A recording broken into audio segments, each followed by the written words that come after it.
بسم اللہ الرحمن الرحیم۔ السلام علیکم، میں سمیع ابراہیم آپ کا میزبان، اور تازہ ترین اسلام آباد سے یہ ہے کہ گرفتاریوں کے سلسلے جاری ہیں۔ ورکرز کو بھی گرفتار کیا جا رہا ہے، جو لوگ ڈی چوک پر پہنچے ہیں چھوٹی چھوٹی ٹولیوں میں، ان کو بھی گرفتار کیا گیا ہے۔ کچھ لوگوں کو کلثوم ہاسپٹل کے سامنے سے گرفتار کیا گیا، اور اعظم سواتی ان کو بھی گرفتار کر لیا گیا ہے۔ چھاپے مارے جا رہے ہیں۔ آج آئی جی پولیس نے پریس کانفرنس کی، تمام حکومتی اکابرین وہ اس وقت یہ کہہ رہے ہیں کہ جناب ہم نے لوگوں کا پتہ لگا لیا ہے، اب ہم لوگوں کے گھروں پہ ریڈ کریں گے۔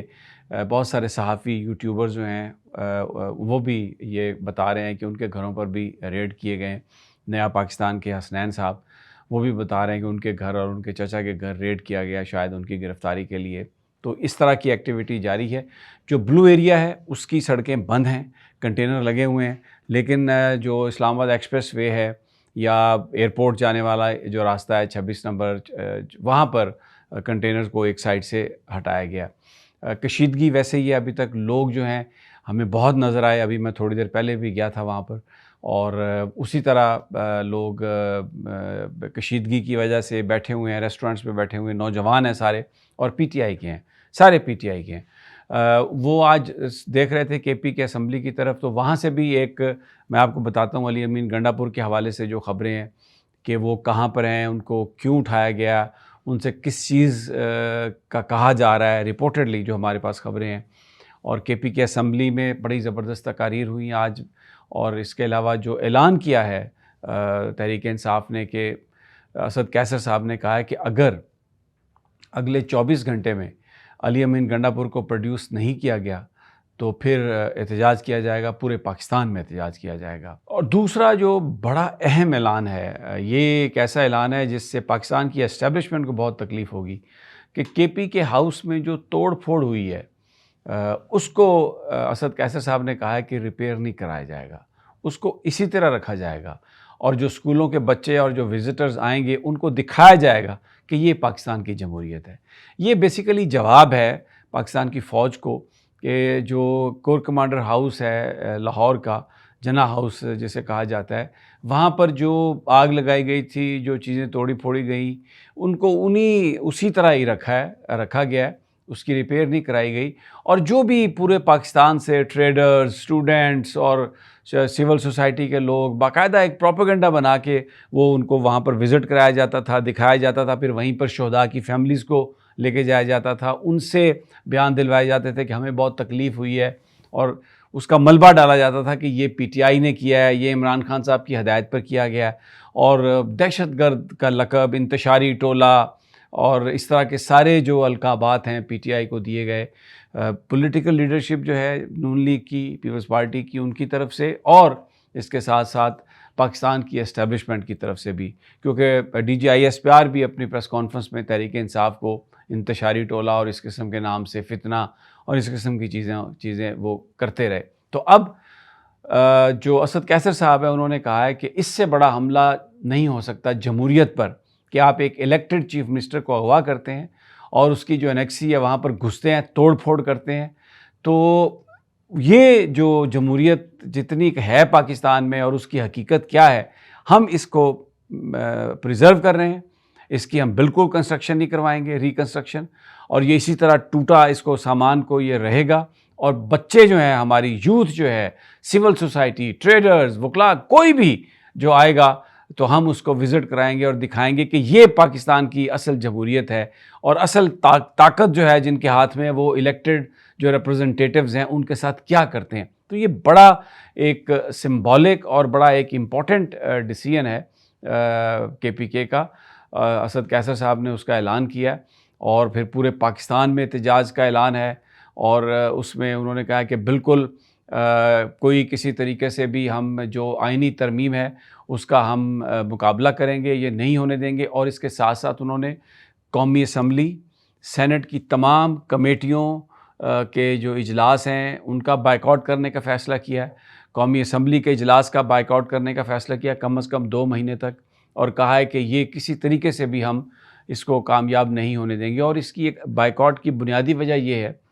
کہ ایک پی ٹی آئی نے جو بہت سارے ایسے لوگ جن پر بہت دباؤ تھا، اور یہ ایک اندیشہ تھا کہ شاید یہ کہیں دباؤ کے آگے ٹوٹ نہ جائیں. ظاہر ہے اگر آپ کسی کے فیملی ممبرز اٹھا لیں تو پھر آپ اس کو مجبور کر سکتے ہیں. تو یہ فیصلہ کیا گیا کہ بالکل کوئی اسمبلی میں جائے گا ہی نہیں. جب اسمبلی میں جائے گا ہی نہیں تو پھر ووٹ دینے کی نوبت ہی نہیں آئے گی, کیونکہ جو آئینی ترمیم کے لیے قومی اسمبلی میں 224 جو ووٹ پورے کرنے ہیں اس کی ذمہ داری حکومتی اتحاد پر ہے. اسی طرح سینٹ میں جو ووٹ پورے کرنے ہیں وہ حکومتی اتحاد میں پورے کرنے ہیں. اور اگر اپوزیشن کے لوگ وہاں پر سمبولیکلی 2 3 لوگ جائیں جو ان کے لیڈر ہیں اور دوسرے لوگ نہ جائیں تو پھر کس کو وہ فلور کراسنگ کروائیں گے, کس کو وہ آئینی ترمیم کے لیے کس کو وہ استعمال کر سکیں گے. تو اس سے بچنے کے لیے یہ ایک حکمت عملی ہے جو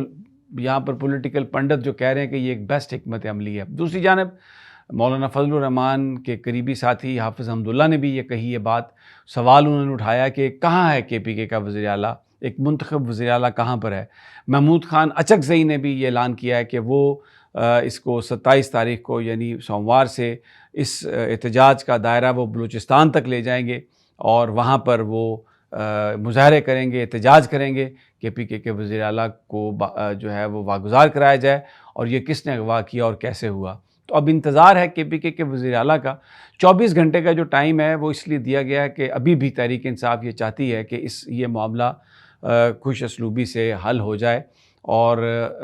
علی امین گنڈا پور کی رہائی ہو جائے. کچھ لوگ یہ کہتے ہیں کہ علی امین گنڈا پور کو بنیادی طور پر اس لیے رکھا گیا ہے کہ ان سے رپورٹڈلی ان سے یہ کہا جا رہا ہے کہ جو پی ٹی آئی کے ایم این ایز اور سینیٹرز کے پی کے میں جو مختلف جگہوں پر محفوظ مقامات پر ہیں ان کا پتہ لگایا جائے تاکہ وہاں سے ان کو اٹھا کے تو آئینی ترمیم کے لیے اسمبلی میں ان کو پیش کیا جا سکے. لیکن علی امین گنڈا پور کی جانب سے کوئی تعاون نہیں کیا گیا. یہ میں رپورٹڈلی یہ میں بات بتا رہا ہوں آپ کو. اور پھر ان سے یہ بھی کہا گیا کہ آپ عمران خان سے بات کریں تو انہوں نے کہا کہ میرے پاس مینڈیٹ نہیں ہے, میں بات نہیں کر سکتا. یہ خبریں مختلف ذرائع سے آ رہی ہیں لیکن ظاہر ہے یہ انکنفرمڈ خبریں ہیں. بہت سارے لوگ یہ کہتے ہیں کہ یہ ڈپینڈ یہ کرتا ہے کہ جب کے پی کے وزیر اعلیٰ آتے ہیں تو آ کے اگر وہ نہیں بتاتے کہ ان کو کہاں رکھا گیا, کون اٹھا کے لے گیا, تو پھر اس کا مطلب یہ ہے کہ ان کے اوپر بھی اعتماد جو ہے وہ مجروح ہوگا. اور بہت سارے لوگ کہتے ہیں کہ اگر وزیر اعلیٰ یہ کہتے ہیں آ کے کہ بس میں تھک گیا تھا, میں آرام کرنے کے لیے کہیں چلا گیا تھا, اور وہ یہ نہیں بتاتے کہ ان کو کس نے اٹھایا تھا اور کہاں پر وہ رہے, تو پھر وہ بھی ایک رانگ نمبر ہے. ان سے بھی عمران خان کو چھٹکارا حاصل کرنا پڑے گا, کیونکہ اس کا مطلب یہ ہے کہ وہ بھی کسی نہ کسی طریقے سے کمپرومائز ہوئے. لیکن ابھی it is too early to say, اس لیے کہ انہوں نے بڑی بہادری سے مقابلہ کیا تھا. تو یہ ایک اس طرح کی چال بھی ہو سکتی ہے لوگوں کو عمران خان کو علی امین گنڈا پور سے بدظن کرنے کے لیے محال, کیونکہ جب تک وہ آ نہیں جاتے, جب تک وہ بتاتے نہیں ہیں کہ ہوا کیا تھا اور کیسے وہ آ گئے کے پی ہاؤس اور کیسے انہوں نے بڑے جلوس کو چھوڑا, تو اس وقت تک جو پزل اس کا سلوشن ہمیں نہیں نکلتا, کیونکہ کہانی کا دوسرا رخ ہمیں نہیں ملے گا.